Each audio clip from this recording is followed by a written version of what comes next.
Lewis, God, good grief. I can't believe every show starts with a fart joke. I don't think it's a funny laughing matter, Lewis. I think you have a real problem. You probably need to seek medical attention for. I knew I shouldn't have had that salsa last night. God, I went to a taqueria last night, and I blew it. Uh-oh. I What did does that it even mean? wrong. Okay. I did it wrong. I walked like I'd never been in a taqueria before. It was very embarrassing. Real gringo over there. Yeah.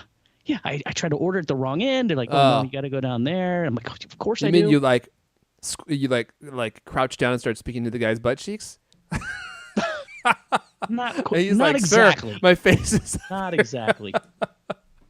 It was just, and then, it just went on and on. I went down. I said, well, can I get a super taco? He's like, no.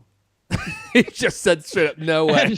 I'm like, well, what about just like a taco with like sour cream and, guacamole?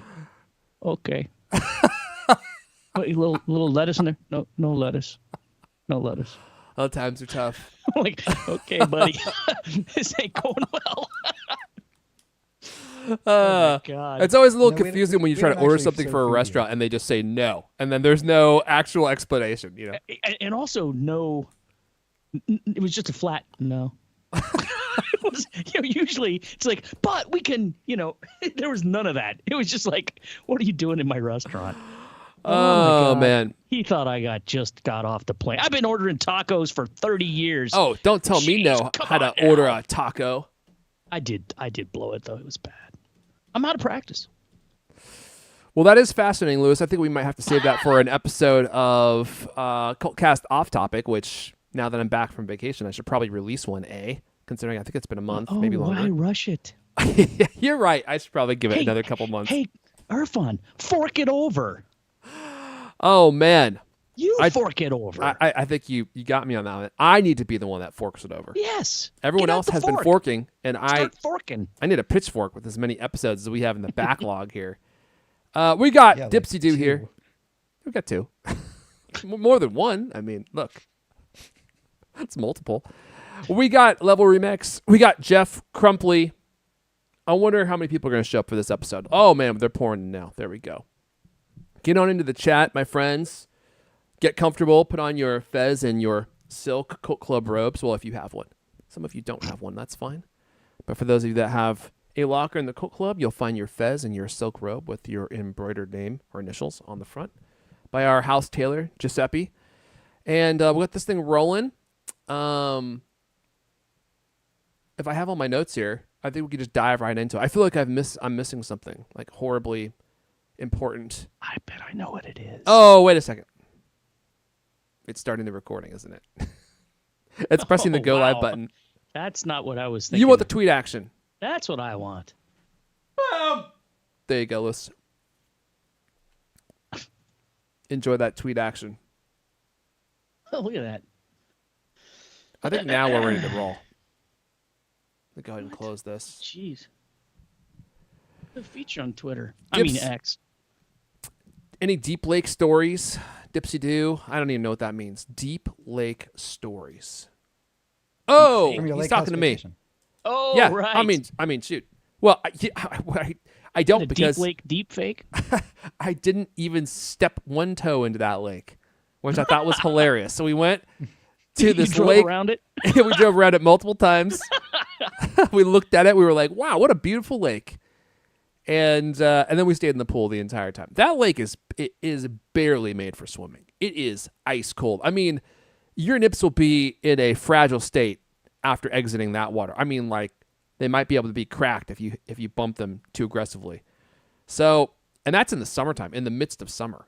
But in the fall, dude, there wasn't a single body in that water. It is just way too cold. So we stayed in the pool, but it undeniably beautiful out there. I love Eastern Washington. Maybe we could do an off topic about that. But before that, we got to do my Club 33 experience at Disneyland. For those of you that don't know, the most exclusive place in all of Disneyland. It almost impossible to get into, and we ended up going there on our trip, and it was definitely quite an experience. But that's not what we're here to talk about. We got all sorts of Apple stories, so If you guys don't mind, I'm going to cue up Mrs. D, and we'll get this thing rolling on Mrs. D. Oh, Mrs. D. You seem like you're in a good mood. Oh, my dear, I had quite an experience last night. Oh, great. Here we go. In the boudoir with El Katie. Oh, God. Mrs. D, I doubt it was that impressive, to be honest with you. But, and look at poor Lewis. He doesn't want to. He's turning green. He's breaking out. He's breaking out in lesions. Look at his forehead. Thanks for calling attention to it. Lewis, you know what? You could barely see it on camera. Lewis's cat tried to take him out last night. This cat's crazy. Why are you sleeping? I mean, dude, what was your cat doing near your head? First of all, while you're sleeping, and for it to just attack sharpening his claws, apparently. For your cat, for that feline to just attack your head in the middle of the night is one of the strangest things I've ever heard. I mean, this cat's totally bizarre. Hyperactive, man. I've never seen a cat this crazy. All right. Well, look, I'm sorry. I shouldn't have drawn us back into this conversation. Yeah. I'm going to go ahead, Mrs. D, and we'll get this thing rolling in 3, 2.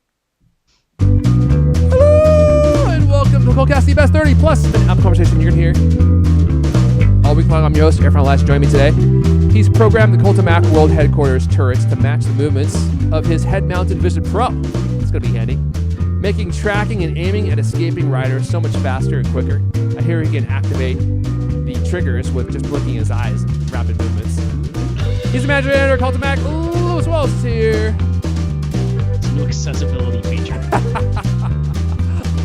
It's very thoughtful of you. Also with us when he's not live on this show, he's also wearing his Vision Pro. In fact, he rarely takes it off. His neighbors haven't seen the top half of his head since the Vision Pro released. He's the writer of CultMac. Griffin Jones is here. Earphone, I have to ask a question to you. I know what it is.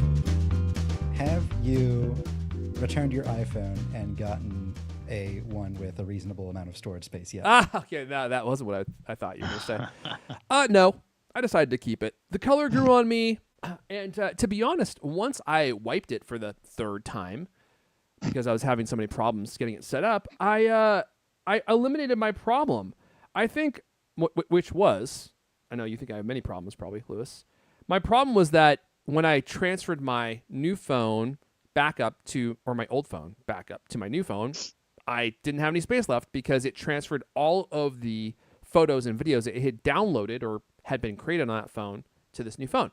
And so it was immediately out of space. And so what you got to do is, or what I had to do, is set my phone up as new, which was kind of a pain, but I tend to like to do that anyway because I don't feel like the phone works as well when you move the backup over. Although it does take some configuring and you have to reinstall all your apps and stuff, which is a pain. But when you do that, none of your photos and videos transfer over. They're all just stored in iCloud, and your phone will only download some of the optimized versions that you've tried that you want to access. And so it takes up way less space. So like on my last phone, or on my on this phone when I did the backup, I think I had like 80 gigs or 90 gigs of photos and videos stored on it, which obviously is not ideal. And since restoring it, let me see, where are we at now? I go to, there's a lot of little UI tweaks that they made in iOS 18, which I really like a lot. So now Photos is only taking up almost 9 gigs. So that's a market difference. And how are you feeling about the smaller screen versus the Pro Max? So I'm of mixed feelings about it. I love the smaller size. I'm so much happier to be carrying a smaller phone. It's easier to interact with the phone. It's easier to carry the phone in your hand. It's easier to maneuver the phone. It makes it harder to drop the phone. So I love all that. I definitely don't like the user experience as much with the Max size phone, having the bigger screen, just typing on it. It's a lot easier to type on the Max with 2 hands. Although it's easier to type on the regular Pro phone with 1 hand. So I don't know. I feel like there's things that I love and things that I don't love. By the way, check out my new case. How do you guys like it? Very predictable. Dude, looks good, doesn't it? Look, it shows that black color. Oh, dude. So I'm using the Rhino Shield Crash Guard again, which we'll see how this one lasts. My last one started coming off easily. Like the design was changed and people were having problems with it staying on their phone, me included. This one I think will stay on better just because the sides are smaller or shorter because it's not a Max phone. So I think for that reason, it's just a little bit more stable. But dude, I mean, look at it. This just blacked out phone. So for those of you who are not watching live, it's a black bumper case that covers the fronts or the sides of the phone while leaving the fronts and the sides exposed. I guess. And how does it work with the camera control? So I was gonna say I guess all cases leave the front exposed. So they went with most of your better ones do. So they just did a cutout for it, and I will have to say not the most elegant solution. But although it does still protect the edges. Like some of the cases with a cutout just leave like a giant like corner of the phone exposed. It looks like it covers all the edges on it. Yeah, and to be honest, like it still works pretty well. I could still hit the button rather easily. I'm waiting for this to load. So if I hit the button, it immediately loads. I can now getting the camera button to kind of activate, that is a little bit harder, but not by much, because you put your fingertip in there and they have kind of hollowed it out in such a way that your fingertip can still slide in and out of it pretty well. So, dude, I'm pretty happy with this for $25 too. I honestly, they should be paying me. I should just send them a bill. It's still one of my favorite cases on the market, because what other phone is going to allow you to engage with the natural beauty of your phone and still be as protective as this case is? I mean, you can see, like, the one thing that people don't tend to like about it is that's the lip that goes all the way around the back side of it. I don't love that either. But even though it's kind of ugly, it actually makes holding the phone a lot easier. Yeah, it's like a handle. It's kind of like a handle. I remember having that. It's like you could hold onto that thing and hang off of a cliff. It's that big of a. Oh, if you got the right finger strength, you could literally hang off a cliff with this thing. Like maybe even like a sharp, jagged, snowy cliff, maybe. But in any case, so I wasn't gonna get a case. I thought about going caseless. I can't do it. I feel too nervous all the time. So the Rhino Shield Crash Guard, they have them on Amazon now. They shipped them earlier this year. And I think like this blacked out look with the phone being black and the case or the bumper being black and being able to still see the back of your phone. I think as far as cases go, this is like one of the best that exists for allowing you to enjoy like the actual beauty and aesthetic of your phone. I wasn't planning on starting with that. Before we dive in, we're already, a foot underwater, which is enough to brick the iPhone 15 Pro Max. Actually, several inches of water seems to be enough to brick that phone. Before we go any further, I do want to say a quick thank you to Squarespace for supporting this episode. Squarespace is the all-in-one website platform that is perfect for anyone who wants to have a presence on the web. I mean, they have so many different kinds of websites available to you. And if you're a entrepreneur, if you want to start an e-commerce website, if you want to create a members website where people pay to have membership to a website, or give access to your calendar so people can book you and you can teach them things that if only I had skills like that, I would totally do that. Squarespace makes all that stuff easy. You can market your business, sell physical and digital products all on your Squarespace website. It's easy to set up. You get a template set up. You can be up and running in mere moments. And the best part is Squarespace has these tools, Blueprint AI and SEO tools, which make it easy for you to optimize your website so that people can actually find your website, which is obviously really important. It will be available online, and then people will, when they search for it, will actually be able to find it, because all these SEO tools are just automatically, they do a lot of the work for you, so that when you're setting up your website, it's just optimized when you launch, which is great. They also have a lot of flexible payments. If you decide to have an online store, you could take Apple Pay, you can accept credit cards, PayPal, and in eligible countries, you can do buy now and pay later, and Afterpay and ClearPay, just tons of ways to collect that delicious money from people, which is why my Squarespace website is the closest thing that you can get to a U.S. Mint. It just prints the money. Just prints it. Makes money when I'm awake, makes money when I'm asleep. Of course, you got to have a good product like. I mean, I doubt you'll find one as good as CultCloth. Few products are that good. And we'll talk more about that later, because we are making some updates to CultCloth. But if you're ready to get your business promoted online, maybe you just want to promote your skills to potential employers, Squarespace websites are a great way to do that. You can go to squarespace.com // CultCast to get 10% off a website purchase, off your first website purchase or domain. I do a year of service, which gives you an additional discount, and then you get the CultCast discount on top of that, so it ends up being a really great value. But you don't even need to pay for anything up front. You can just sign up and play around with it, use it for 2 weeks, build a full website, see how you like it, squarespace.com/CultCast. If you do decide to make a purchase, use code CultCast at checkout for 10% off your first purchase of a website or domain. Okay, let's hop in. Oh, my. I think Hugo last. I think he might work for the Mafia, Lewis. This guy is made of money. Is he a longshoreman? If he donates any more, I'm going to give him your personal address. You need to set up that bed behind you, and he can just come on vacation and stay at your house. I think that sentence anyone to that punishment. That's a good point. I would say that he could stay on Leander Kinney's boat, but I'm not sure how much longer that will be floating. So we'll have to figure something out real nice for Hugo last. But he comes in with the $49.99 super chat. He says, "I'm late. I guess I am last." He's even got the humor you need to make it on this show. We're going to get Hugo last on. That's a promise. It's going to happen sometime in the next 3 to 6 years. We will definitely get him on. Wow. I need to get on top of that, Hugo. My apologies. Hit me up on X. Let's get that moving. We need to get that established. But thank you for that outstanding, massive super chat that El Kenny is going to enjoy.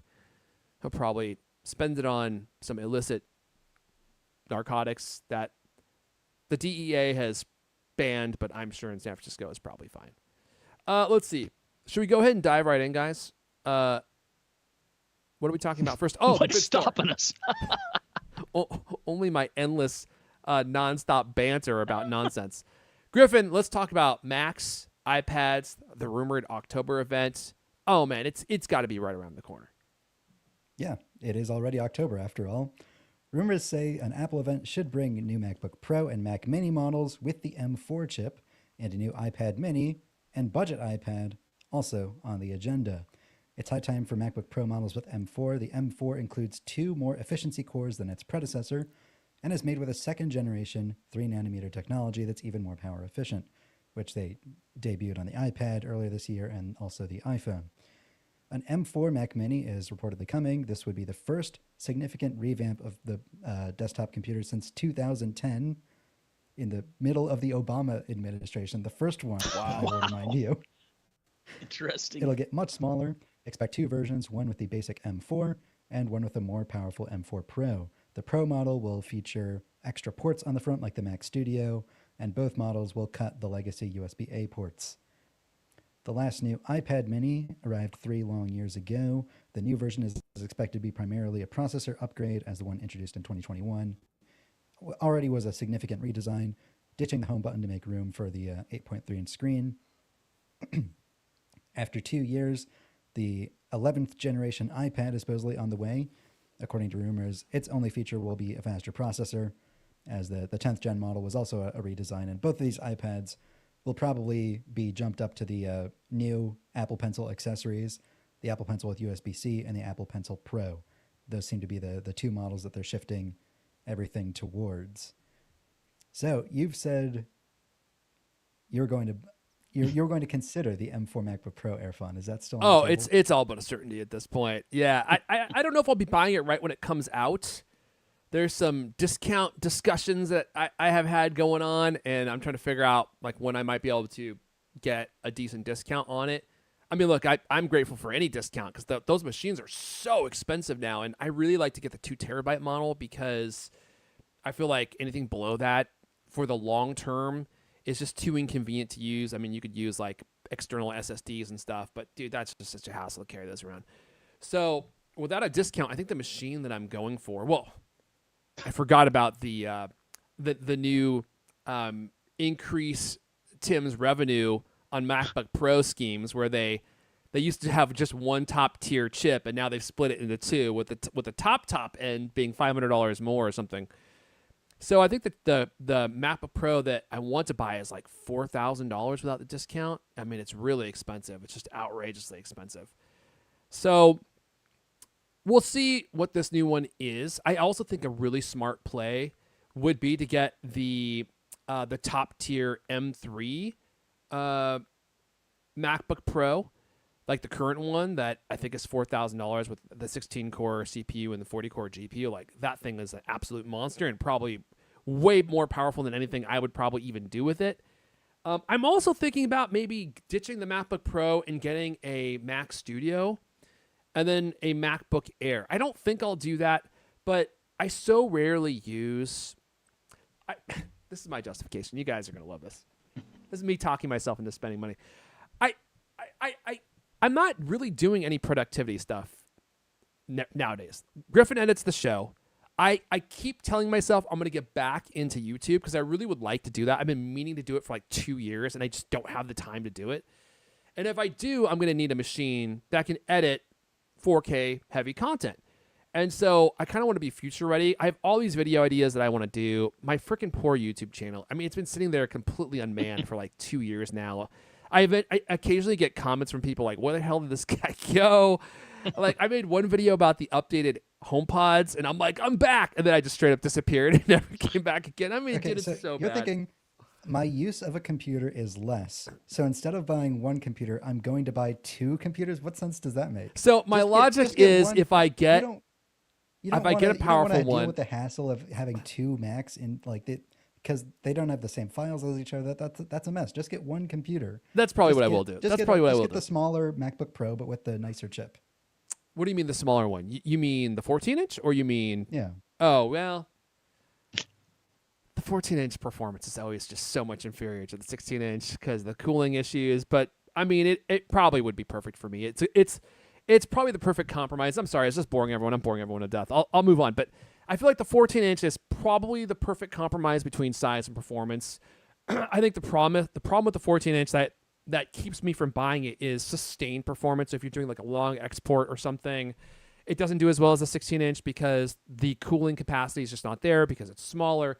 But realistically, practically, Okay, then just it get the probably- M4 because then you can tell yourself, oh well, I'm getting the smaller laptop. That's a little worse, but I'll get the M4 version instead of the M3 version, so it'll make it back up. That might be what I do, and it is cheaper. It is a little bit cheaper, so maybe I will go with the 14-inch. Every time I slog around the 16-inch, that thing is so big and so heavy.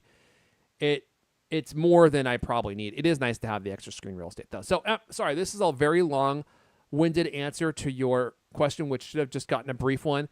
Yes, I am planning on buying the M4 MacBook Pro. I'm also thinking about a lot of the end-of-year purchases I might want to make. Like, there are things I think I probably would want to buy. I was thinking about buying the new Apple Watch. I'm not going to do that now.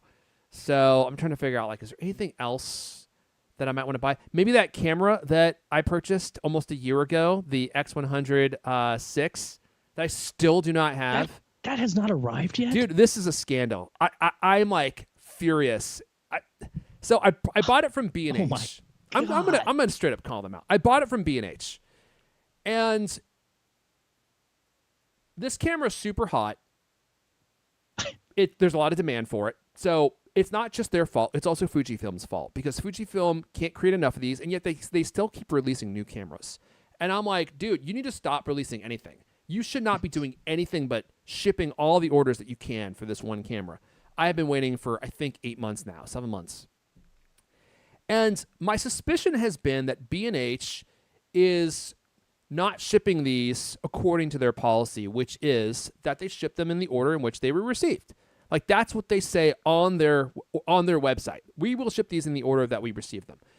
And so I'm looking at the reviews for this camera, and there are people who are explicitly stating the dates that they ordered their cameras, and they're after mine. So I'm like, how the heck did this person get their camera? And there's several of these people now in the comments who have said that they've ordered at a date that was after mine. How do these people have their cameras and I do not?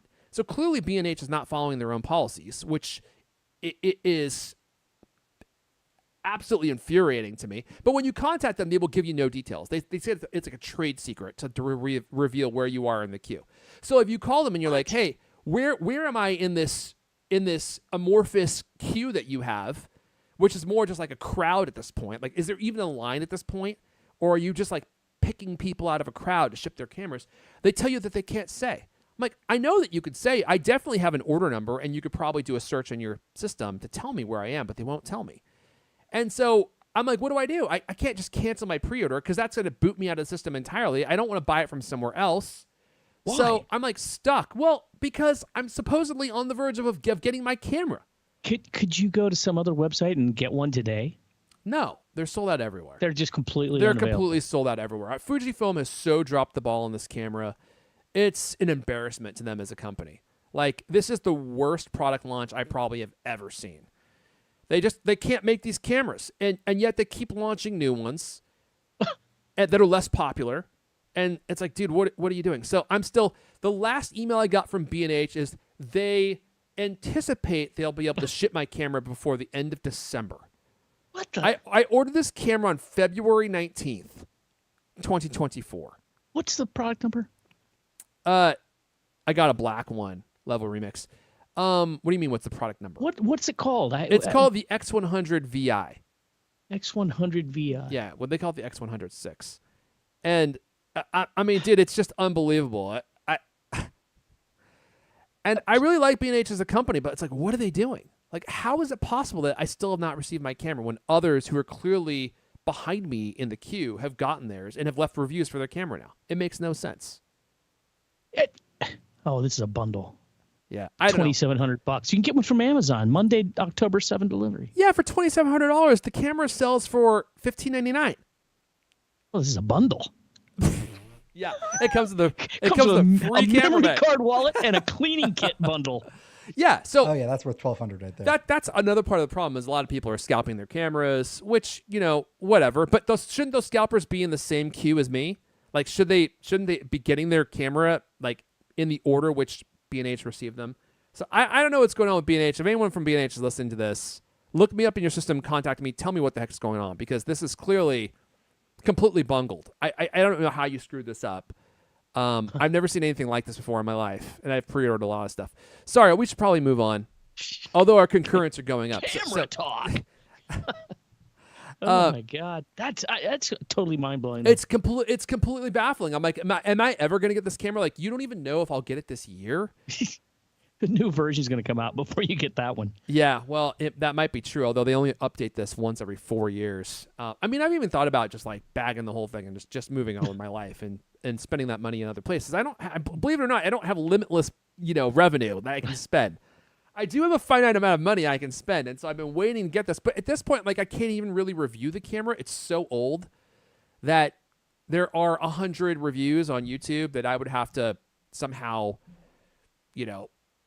rank above. So I don't know. But I still want to have it because I really do like Fujifilm cameras. I have one now that I really like a lot. So I'm probably going to just stick it out. But back to the October event, yeah. If there's going to be one of these, they'll probably announce it next week. Dude, right? That's what I was thinking. It's got to be soon. I mean, and then maybe have it on the 21st or maybe the 28th. Like it's already October.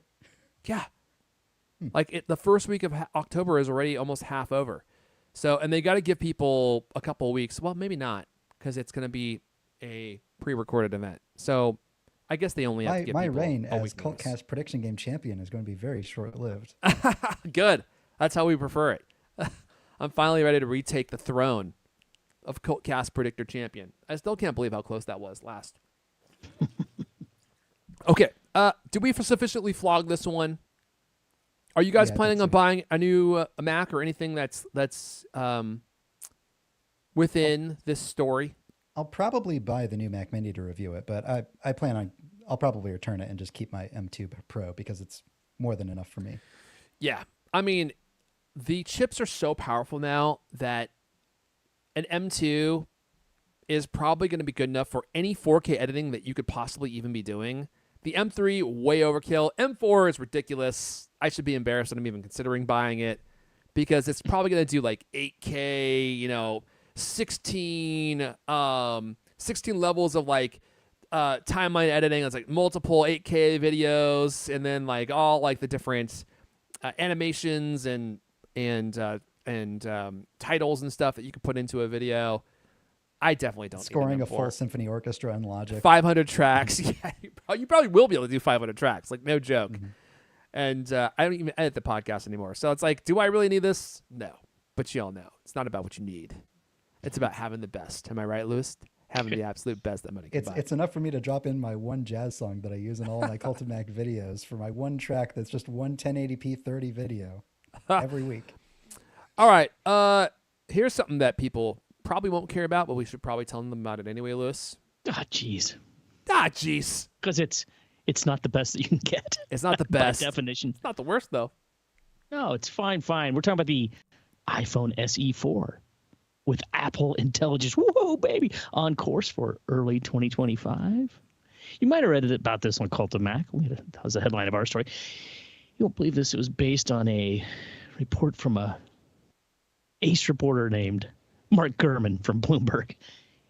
His story said, Apple Inc. I love that, Apple Inc. Nobody says Apple Inc. What's wrong with this guy? What's going on with this Apple guy? No one Inc., knows. Comma, fresh off the release of the iPhone 16, is preparing to announce a new low-end phone early next year. Gurman predicts the 4th-gen iPhone SE will support Apple Intelligence, suite of AI features coming soon to iPhones, Macs, and iPads, if they can handle it. Apparently this one will. That would require at least the Apple A17 Pro processor and 8 gigabytes of RAM. We've been thinking this thing's going to get redesigned. Sources told Gurman that the iPhone SE4 will resemble the iPhone 14. If true, the 2025 version will mark the end of the home button. No more home button on the iPhone SE. God, took forever. Yeah, but it would still have the screen notch. Remember that? I completely forgotten about the notch. Me too. I completely forgotten. It's been replaced by the dynamic island for years on the Pro model phones. And by the way, I still love the dynamic island. I think that's one of the finest things they've done in quite some time. Same here. Totally agree. No word on the price of the iPhone SE, other than it's not expected to come in a lot higher than the current $429, which, it is a budget handset. So got to keep it affordable for the masses. Dude, and if that includes OLED for $429, that's quite a tidy little package you got there, if I do say so myself. Maybe this is playing my prediction card early, but I bet it would be $449. Just bump it a little bit, but still keep it in ball. Because they've never had a Face ID device under $500. Is that true? Yeah. Only the iPad Pro has had Face ID, and on the iPad line, and only the iPhones have had it, and the iPhone 10 onwards from like $1,000. It's never come to that cheap of a device before, I don't think. I mean, TC loves to do his little price bumps. Anything to squeeze out that little extra profit. That's definitely happened. Let's just take a look real fast. Speaking of TC's profit. Oh, man. Apple's down. Great. I could do a whole stock update right now. I'm not going to do it. Oh, we're already running way too far behind. Oh, man. I'm just looking at these stocks. Stop it. Look away from the phone. I made some stock changes recently, and of course, as soon as I did, everything went the exact reverse of what I thought was going to happen. Yeah. In effect. All right. Anything else on that before we move on to iPad Air? I know at least one person interested in buying the iPhone SE4. Yeah? Is it you? No. Then you can talk in stereo. Is it your mom? No. I think moms and dads kind of like the SE phones. I just don't think that anyone listening to this program would be interested. Like, we talk about it because I think it's interesting. But would they actually be interested in buying one? Probably not, because we have a discerning audience. Well, you never know. We might have like teens listening who don't have a lot of money, or that's true. Fresh high school graduates. People working low budget jobs. I was once a poor little Apple fanboy who could only afford a 4-year-old MacBook Pro off of eBay. Yeah, that I threw out the optical drive and put in I spent like $120 on an SSD that was a whopping 128 gigabytes. Dude, I did that same upgrade to one of my previous MacBook Pros, although I swapped out the hard drive for an SSD. And that was one of the best upgrades I ever made in my entire tech career. That made such a huge difference. I then installed the beta of OS X Yosemite on it, which disabled support for the exact kind of SSD that I put in. And so it just didn't work for a few months. Perfect. That's called a self-own, Griffin, a self-own. Not a cell phone, a self-own. All right, let's talk about iPad Airs. I mean, man, another iPad Air update incoming. This actually might be something that I go for in lieu of the iPad Pro, I've been thinking about buying a new iPad. Although I have to say my current iPad is still doing pretty well for as old as it is. I think it's a 2018, maybe 2019. And that thing probably does everything I need it to do. I mean, considering what I use it for, but it would be nice to have something newer with better Wi-Fi. And it looks like we may be getting a spec bump of the iPad Air coming in. This is, of course, also coming from Gurman, who says early next year we can expect an iPad Air update. The revamp will bring internal improvements. That's usually code for a faster processor. The most current version runs an M2 chip. So maybe M4 is on the way. But if that's true, that would make the 2025 iPad Air as fast as the 2024 iPad Pro. You don't get all the bells and whistles, but I don't know. I'm trying to convince myself I don't need to spend $1,000 on an iPad. Although I would love to have the thinner OLED version of the iPad Pro. I mean, that's like the one big feature for me, and like I use the thing so much for media that it makes me want to convince myself that I should probably do it. In fact, I may just have done that here live on this show. So I don't really care about the Air, but maybe you do. Let's see.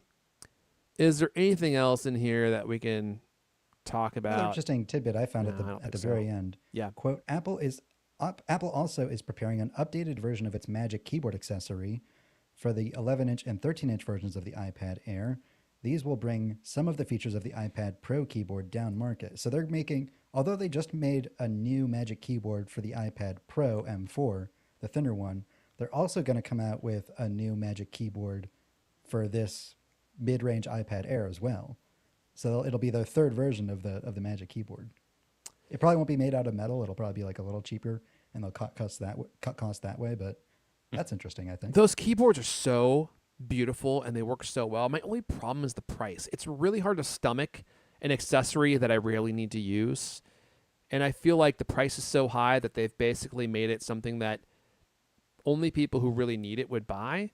And I would love to see them actually make it cheaper and maybe make it out of some less premium materials, because I mean, if it were like $100, I actually might consider buying one and using it when I travel, but it's hard to spend $250 when I'm only going to be using it twice a year. In fact, I'm thinking about selling my my AirPods Max for the same reason. I'm like, I've been talking about this forever. I'm like, I so rarely use them, although it is actually useful to have them now, just because I have the new AirPods Pro or the AirPods 4, and being able to kind of like A/B test the active noise cancellation. We'll talk about this probably here in a little bit. The active noise cancellation on the AirPods 4 is really kind of an interesting feature because, like I said before, I never would have imagined that they would have brought active noise cancellation to these AirPods, because they don't seal your ear. And that's actually something I think that we have to talk about. And the way the active noise cancellation works, how well it works, when it works, that kind of stuff. And this isn't a full review. I've only been using them for a week, but I have used them long enough to kind of form some opinions. And there are things that I really like about the new AirPods 4, and then there are some things that actually made me think I wanted to return them.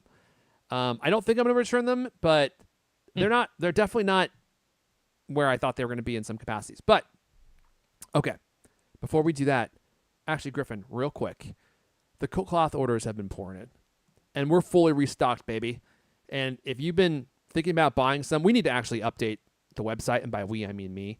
These pictures are old. This phone, I think, is like an iPhone 13, maybe even an iPhone 12.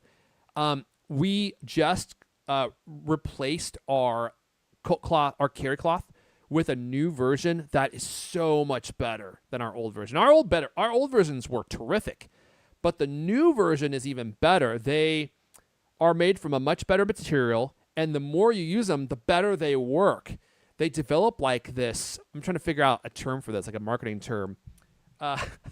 They develop a fur, like a fiber fur, that work kind of similarly to our CultCloth Duo, where the fur, as you use it, kind of like develops, and then it will reach down around the cracks and the crevices of your devices, like the little slits in your digital crown on your Apple Watch, like all the stuff that normal cleaning cloths leave behind, and actually grab that stuff out, and yet they're still portable.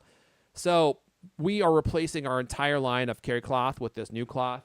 If you ordered in the last week or two, you already got them. I'm already shipping these out to people. But I do need to update the pictures and stuff on our websites. And if you order, you can get a free carry cloth with orders $20 plus if you use code CultCast at checkout. Go to cultcloth.co, cultcloth.co. Of course, you'll get all this in addition to our CultCloth Duo, which I think is the best cleaning cloth that exists. I really do. I do not think that there is one that is better. It is shockingly good, and does a great job on glasses, TVs, cars, Apple Watches. It just reaches, all those long fibers just reach down and grab onto the dirt in every crack and crevice. And I always joke about this, but on my iPhone, you can see this rim with this new case that goes all the way around the phone. And a normal cleaning cloth absolutely cannot reach down into that crevasse and grab stuff out of it. And the CultCloth does.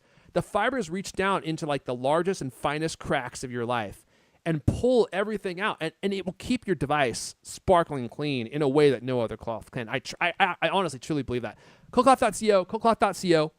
Can you wash CultCloth? That's a great question from Andy Brooks. Yes, you want to use something that doesn't have... In fact, we should probably start including cleaning instructions. We used to do this and we stopped. But you can use anything that doesn't have a softening agent. So like the best thing to do is like to hand wash them with dish soap. Just put a little dish soap in a bowl and then just kind of like mix them around. As long as the dish soap doesn't have softeners in it. What you don't want is any detergent that has softeners, because that will actually reduce the efficacy of the fibers, because all that softening agent is usually like conditioners or even wax, and it grabs onto the fibers, and now the fibers can't clean anymore because they have like this residue that coats them. So a non-softening agent soap, usually dish soap, works the best. You could also buy like microfiber cleaning solution. I don't think you need to take it that far.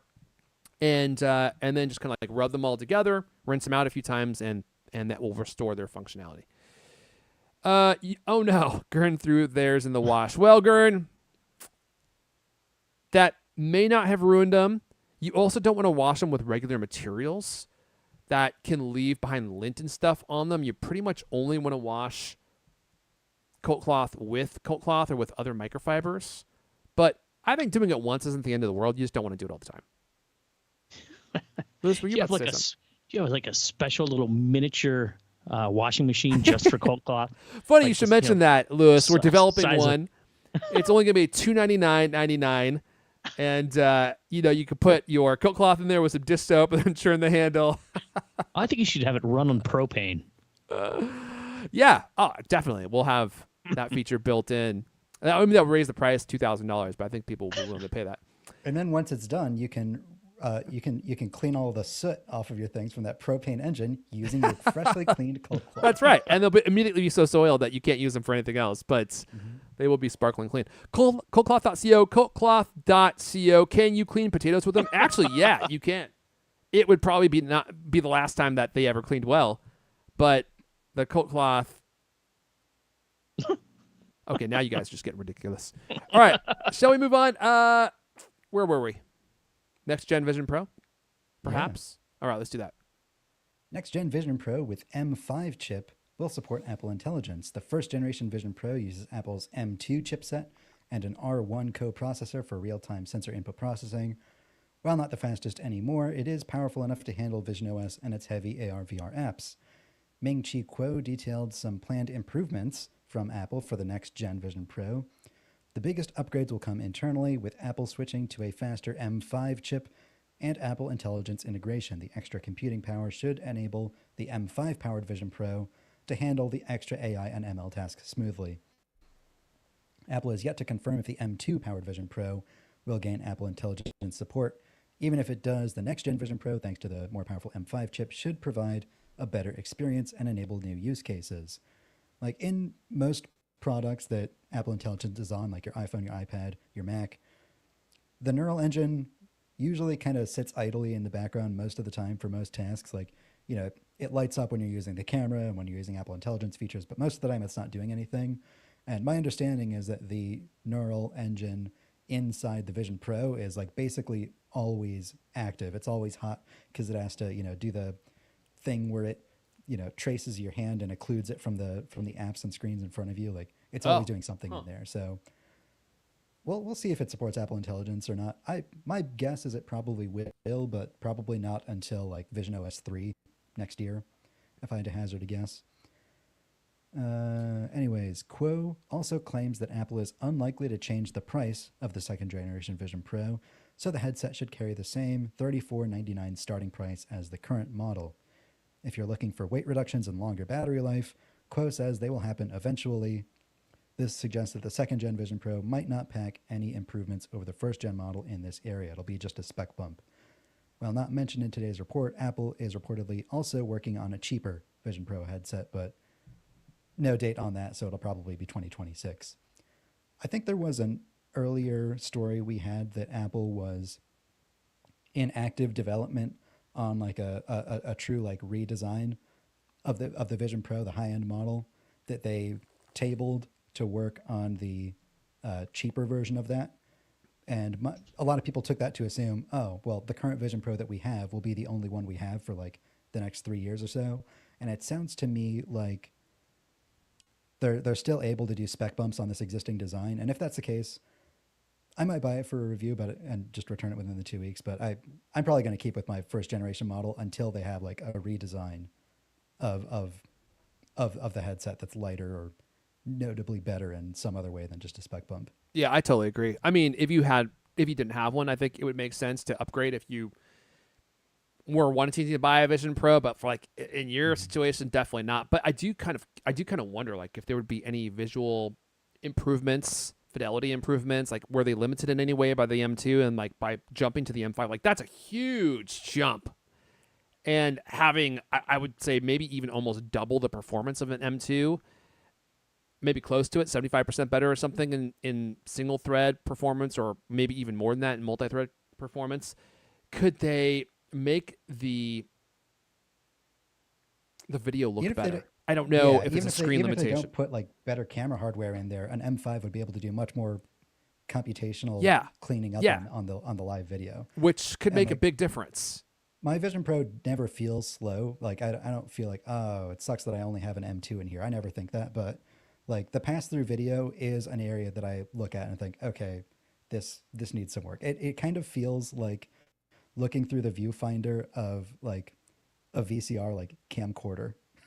Yeah. Or like a home camera from the 90s. It really it's much does. Field of view. You know, it's more than like 10 degrees. You have like a full vision in front of you, but it's grainy, especially if you have a poorly lit house like I do. I mean, that was definitely one of my biggest complaints about it, is the pass-through video does not look good, and it's such a huge juxtaposition between that and like the visual clarity of a high resolution movie. That looks so beautiful and polished and bright, and then you look at like your kitchen sink in your kitchen or something, and it's like, oh, that looks terrible. Like it's dark and grainy, and you can see like the noise pattern fluttering through it all over the place. It looks horrific. And if they can clean some of that stuff up, I mean, I'm not going to buy one, but maybe they'll also support improved Zeiss lenses so that Lewis can actually try one with his horrible little bad eyes. Did you say bad eyes or bat eyes? I think he well, bad eyes. I think both are actually relevant here. All right. What's next? Lewis, you want to tell us about the new smart display coming down the pipes before I move to my AirPods update? The product nobody wants or needs. How dare you? How dare you? Apple Smart Display with Apple Intelligence coming in 2025. Apple might launch a new smart display running a new operating system called Home OS early next year. The device could feature FaceTime integration and act as a smart home controller.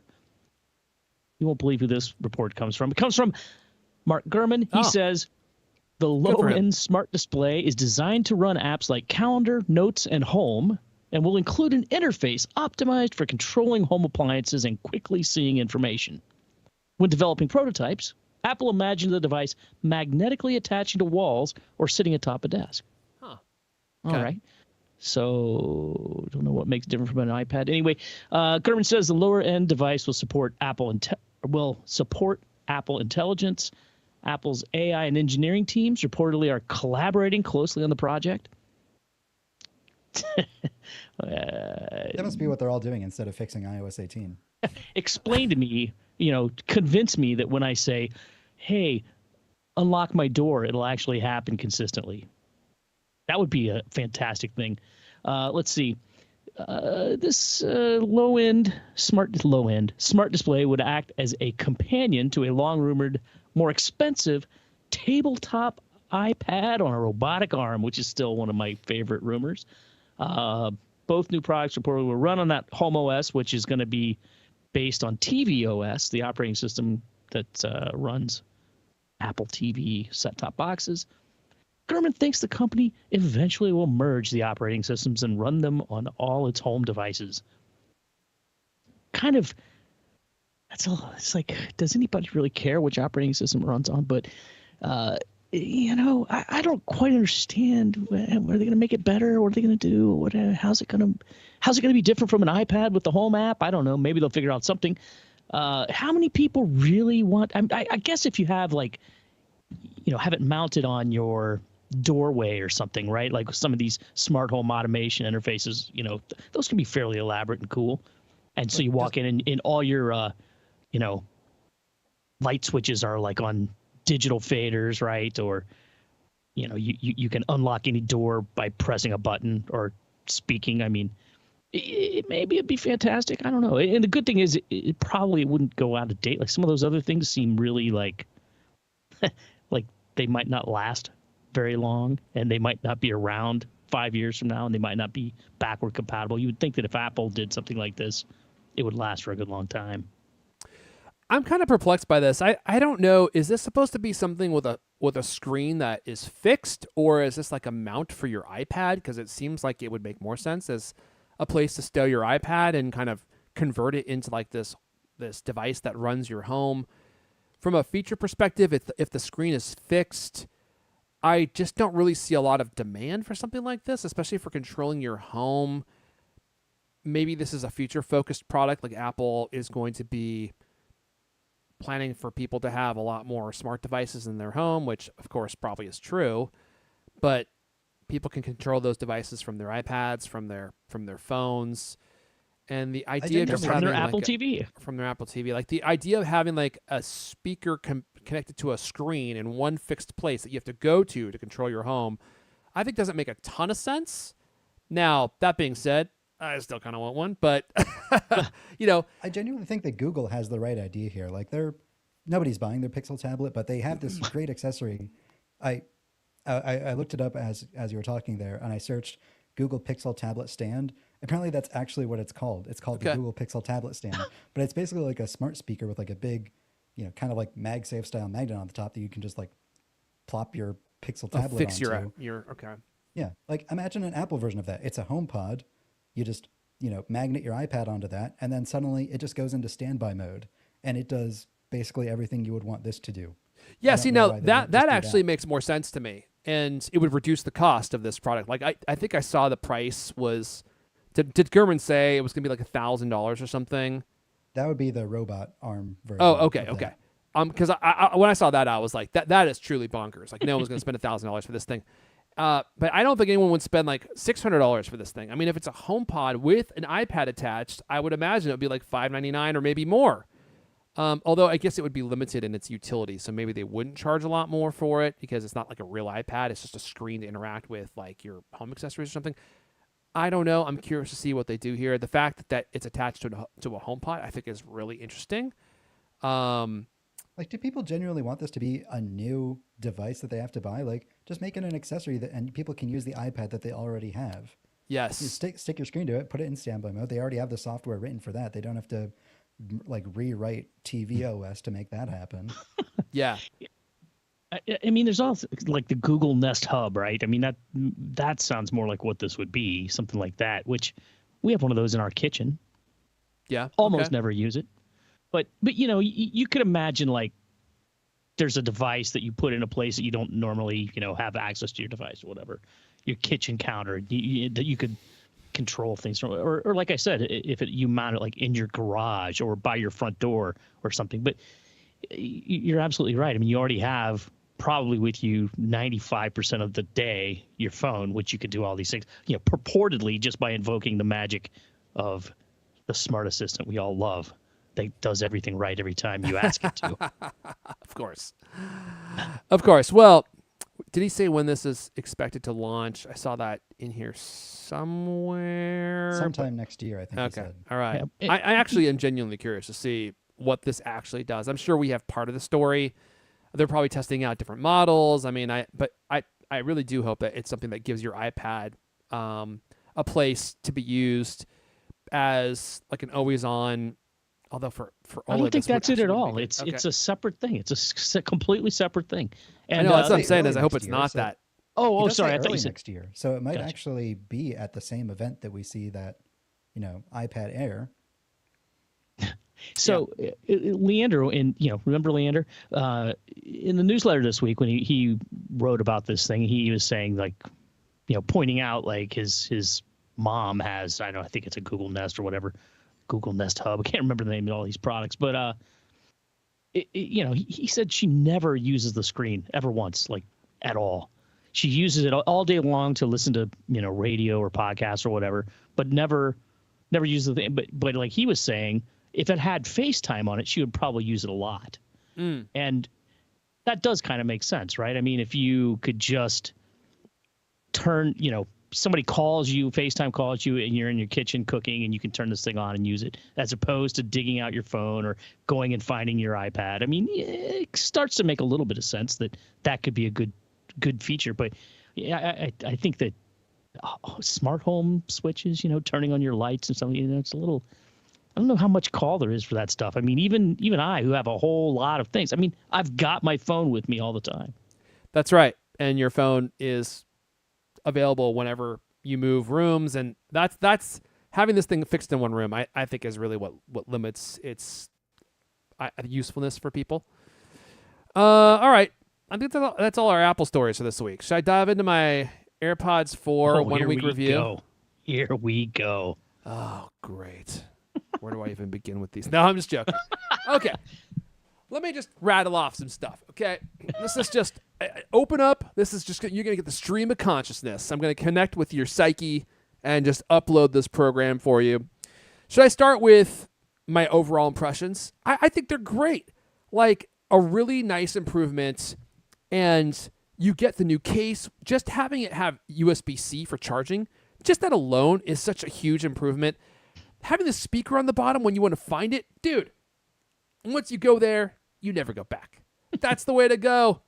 And I've already had the thing chirp at me. I already had to find them several times. The chirp helped me locate them. I mean, I lose my AirPods so often that having the speaker in the case makes a huge difference. I showed this last week. The case is a lot smaller and far more portable and easier to carry around. I mean, the AirPods 3 case is actually quite large and quite bulbous. So there's that. And then there's the Find My capabilities. So, like, the case, terrific, right? Huge upgrade. MagSafe. Charge it with your Apple Watch charger. Dude, so good. So good. The AirPods themselves, I was a little worried. They are more angular and they have some sharper edges than the AirPods 3. And I wish I had my AirPods 3 and 4 here. I don't. But that's okay. I'll describe this in such rich detail that it would actually be less useful to show you a visual because my words will paint such a vibrant picture for you. So I put them in live on the show last week, and I think I said something like, uh-oh, because I didn't find them to be as comfortable as my AirPods 3. I will maintain that that actually is true. For my ear shapes, I find that the roundness of the AirPods 3 are a little bit more comfortable. But honestly, once I kind of got used to the AirPods 4, I didn't really notice them as much. I did accidentally fall asleep with them in my ears on my trip to Chelan, and I woke up because my ears were sore. That never happened with my AirPods 3. I've fallen asleep with my AirPods 3 in my ears, and I didn't even know they were in until I happened to have touched my face and there was an AirPod in my ear. So they are slightly less comfortable. I don't know why Apple made that decision to make the AirPods 4 more angular and more flat in certain areas. I find that to be an odd decision, although I suspect it has something to do with the active noise cancellation. And I think that's probably where things get more interesting. The one thing I will say before we move on to active noise cancellation is sound quality wise, I can't discern any difference between 3 and 4. I think they sound. Now I haven't gone through a huge list of music, so maybe I'll discover that they do sound better in some instances. That's interesting. Than the because AirPods Apple 3. described them as being bassier. I think that probably is true. They are slightly bassier. I think that the reason that they're slightly bassier is because they need those lower frequencies for the active noise cancellation, would be my guess. The active noise cancellation is where I think things kind of get interesting. So I saved the active noise cancellation experience for my long drive from my home in Seattle to Lake Chelan, Washington, which is a 3.5-hour drive. Now, the reason I was excited about ANC is because my kids always listen to stuff on their iPads. There's like a ton of noise going on. There's podcasts, there's music. And I was like, wouldn't it be great if I could turn on ANC in this really portable AirPods product and melt away all this noise and just get to listen to what I want to listen to?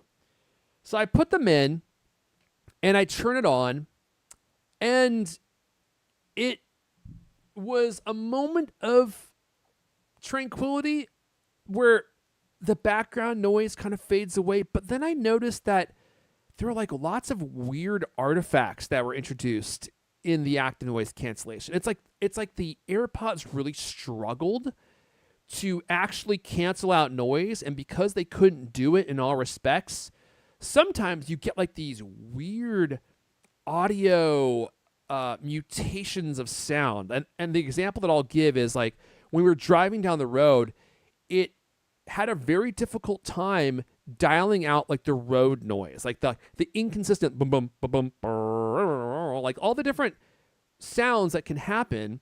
It just wasn't able to dial those out. And some of them I think it actually made worse. It like the frequencies that did get in were like really kind of agitating. And Are you sure that you weren't in like an adaptive audio mode or something like that? I tried the adaptive audio mode and I tried the full-on noise cancellation mode, and I didn't feel like there was a whole lot of difference. So I felt like where the AirPods really struggled is with noises that are very low in tone or pitch and inconsistent. Like it didn't really know exactly what to do with those noises. Like it's good at dialing out frequencies that are higher and also frequencies that are consistent. Like that, it does a really good job with. Like if you're in an office environment and just like the general office noise that is like this, just this like consistent level of noise, that stuff, you put the AirPods on and all of a sudden you hear the volumes just drop way down and all of that background noise just melts away and you can focus on what's coming in through your AirPods. There's also the fact that the AirPods don't seal your ears very well. So like you'll be enjoying the active noise cancellation, then you'll chew, which changes the shape of your ear. And all of a sudden you get like this blast of, noise that's just happening outside of the AirPods. That's so weird. like whenever you're moving your head or moving your jaw or whatever, all of a sudden the seal breaks and now you get the noise pollution, which is kind of jarring. So it's kind of like a weird, like, how do I describe it? When it works well, it works really well. And I know that seems like circular logic. When it doesn't work well, it's very agitating and weird and kind of hard to deal with from a noise pollution perspective. And it was so bad on that drive. I was like, wow, this is terrible. I'm going to return these. It was that bad. Like, I could barely handle the artifacts. That's the word I was searching for. The noise artifacts it introduces as it's trying to dial out these tones and pitches that you're hearing. It doesn't know what to do with them. And then it turns like into this weird like digital artifact noise that you have to live with, which is even worse than the road noise. So there's that. And it also seems to have a hard time with music. Like I was in my gym and they have music playing and I could still hear it. It also has some other weird features like, and you could turn some of these off. So these aren't the biggest deal, but there's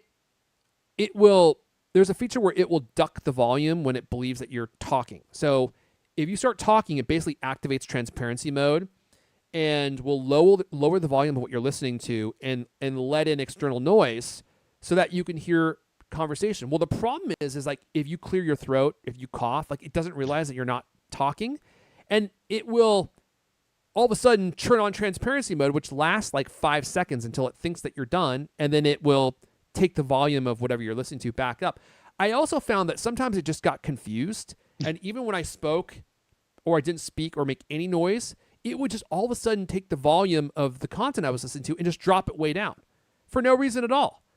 And so it got to be so bad that I actually turned that feature off because it was constantly ducking my audio, even though there was really no reason to do that. Well, so that you can turn off. That's not a big deal. I mean, it must have thought that someone was talking to you. I mean, maybe, but I don't think it activates in that scenario. Yeah, I thought it was only if you talk. Oh, really? No. Okay. Well, that is a feature then, not a bug. But it doesn't work very well because it thinks that people are talking to you even though they're not. Right? So, like, you're just sitting there in the car or walking, and then all of a sudden you realize that the volume has just plummeted 20 or actually like more like 70%, and you could barely hear the content that you're listening to. So I ended up turning it off. All that to say, I still think it's worth keeping. I'm not going to return it. When the active noise cancellation works well, it does work really well. And it makes your environment way more quiet. I get that active noise cancellation is kind of a tricky thing in a product like this because normally you want something to seal your ears, like on the AirPods Max, which provide a much better ANC experience because they're covering your entire ear and they're able to maintain that seal. I think it's kind of weird that they put ANC in the regular AirPods. And like I've said multiple times, I'm surprised that they did it. I never thought they actually would, but I'm happy that they did. And I still think that the AirPods 4 with the ANC is worth it. And I would rebuy them again because there are instances where they do work so well that you're actually happy that you have them. But they're not as capable from an ANC perspective as I was hoping they would be. Like I thought that they would work well in every situation. And like I would say 60% of the time they work pretty well. 20% of the time they really just don't work so well. And the other 20% of the time it's so horrible that you actually have to turn it off. It's like, dude, this is not good. Sorry, I'm trying to read the chat at the same time. So there's my 1 week review. I'll keep using them. I'll let you all know if anything changes as time progresses. But all in all the features, especially the new case features, 100% worth it. Absolutely love using the AirPods in most situations. It's just some of those ANC situations, not so much. And the transparency mode, the last thing I'll say is they actually make a lot of the noise pollution happening outside your ears louder in many instances. Like they actually amplify that noise. And so I don't actually find transparency mode to be that enjoyable because it actually makes external noise more loud than they would be if you just turned off transparency mode and paused your audio to hear what people are saying or took one out of your ear or something. But yeah. Any questions about any of that? You can adjust those settings a little bit. I don't know if you know that. Which settings? Like the adaptive audio. There's a slider in there. If you go into the settings, you can adapt it. Okay, I'm not sure I knew that. I should try to play around with that. After I said that about conversation awareness, now I'm not 100% sure. Does it activate when somebody else is talking to you? I think that it does. I don't think you have to be the first person to talk. But interesting. I don't know. I mean, all those features are kind of an amorphous blob of what is actually happening, right? I mean, I was talking with, I don't know, Leander or somebody. It's like, the way that they're doing this, they're making AirPods, like something that you can wear at all. They're trying to make it something you can wear at all times. You never, ever have to take them out. And it's, it's a tricky effective. endeavor.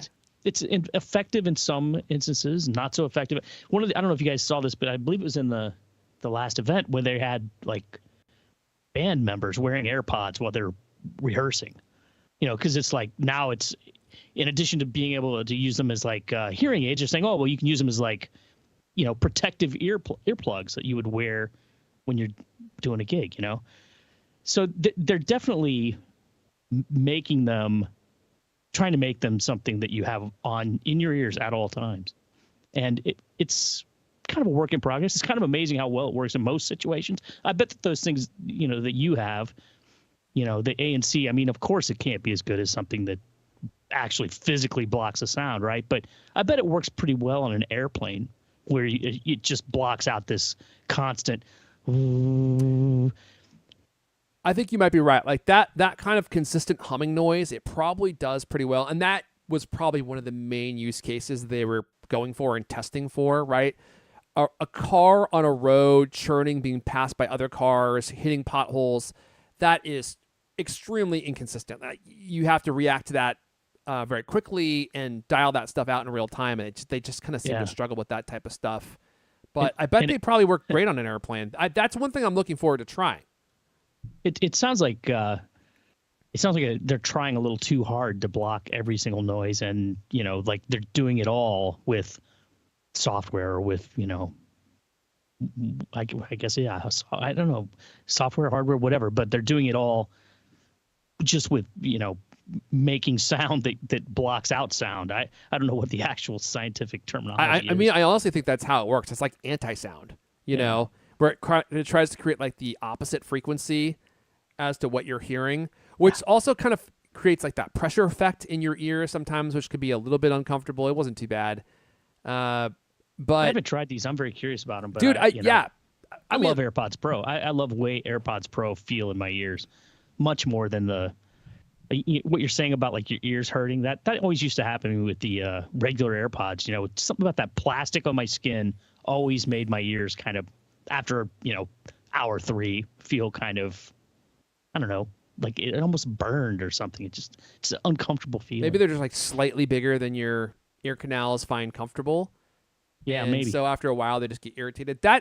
I'm one of the lucky ones because it's like TC custom fit AirPods for me. They fit my ears perfectly. Snuck in the middle of the night, did a mold of your ear. Look, And then he was like, well, let's change it a little bit.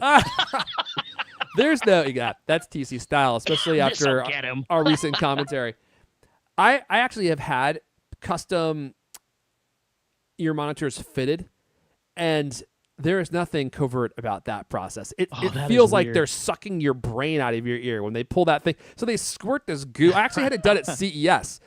Like, they squirt that goo into your ear, right? And then they wait for it to dry. It's like this custom foam. And that is a weird feeling when you got that in your ear. And then they have to, like, twist and pull the thing out. And it only reminds me of that scene from Total Recall where Arnold Schwarzenegger is pulling that thing out of his nose. He's like, that's like what it feels like for your ear. And you feel like you're being unplugged from the Matrix, like your body like starts twitching and then goes limp at the same time. And then finally they pull the thing out, and it's like they just pulled an alien out of your ear. So I don't think they're going to do that while you're sleeping. But if they give us the option to make custom fit AirPods, I'd go through that process again. Oh, you know what? That sounds... I absolutely imagine they'll do that. I never thought of it before, but that sounds something completely Apple, doesn't it? It's probably too niche. It's probably too niche, but I don't know about that. You don't think so? AirPods now, the most personal AirPods ever. AirPods. Well, don't they already? They let you scan your ear with the LiDAR. You'll scan your phone or your ear with your phone the way you already can for personalized audio or whatever it's called, and you'll upload that to Apple, and they will custom.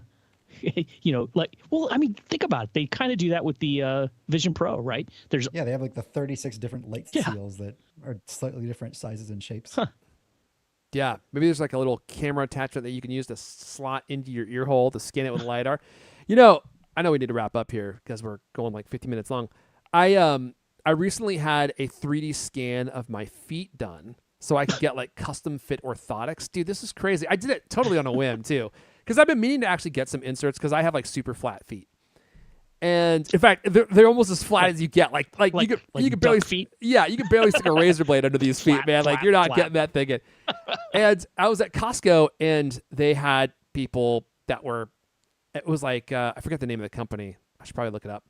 But they do like a custom 3D scanning your feet. It's crazy, man. Like so they call them orthotics, like those things that you put in your shoes. And like I had those as a kid because I was like a little bit inverted in my feet. And they used to have it was like an art project. They would put like plaster of Paris, I think, on your feet. and build you like these little clay shoes and then like pull them off your feet and they would dry and they would ship that to like a lab and then the lab would make you custom orthotics. And like this thing, you stand there, you pull your pants up like a couple inches, right? And then they have like this thing that you stand on, like a platform, which I think measures like your pressure points. And then they have this thing like scans your feet 360 degrees. It takes like 2 minutes. And then they upload this thing to their website and you can order custom orthotics, which are 100% customized to your feet. So I have a pair on the way. And if people would find that interesting, maybe this would be an off topic. This is definitely off topic. They do this at Costco? They did it at Costco. Yeah, like this little machine, and they did the whole I've scan never there. seen. And we'll see how comfortable they are. Like they're on the way. They should be here actually any day. But I think they're going to help, like, because I do a lot of walking. I probably have talked about that in previous shows. And like, you know, sometimes your knees are not happy about that or your feet get sore, especially my feet.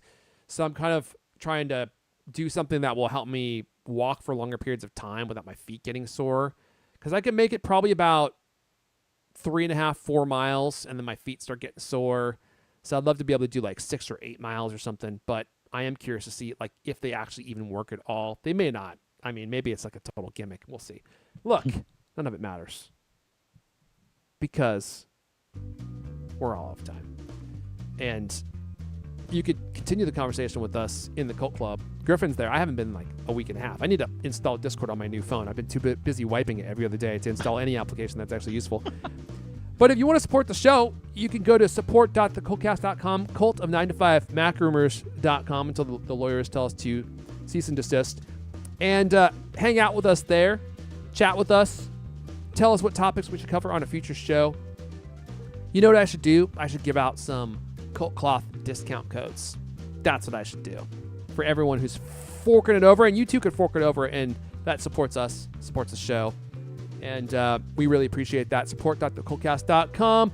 This has been the CultCast, the best 30-plus minute app conversation you're going to hear all week long. New episodes of the CultCast come out every Thursday night. I want to thank everyone for hanging out live and for listening, especially Greg Ash, who's in the chat. He said, thanks, guys. Highlight of my week. Wow. That's high What praise. an honor. Or he had a really bad week. It could be one of the two. We were either great or he had a terrible week. Terrible week. All right. Well, Greg, my condolences. I hope your week gets better. We'll see you guys next time. Now everyone's in the chat wishing Greg a better week. Sorry, Greg. Sorry. Oh, it's a highlight. He did say highlight. That's true. All right. All right. Well, I've got no funny jokes or humor or anything that we could vamp about until the music ends. I can make you a custom orthopedics for your shoes. I'll just cook up a pancake and just like that. I'm going to send you some pancake batter. I need you to insert your foot. I'll pass. But thanks.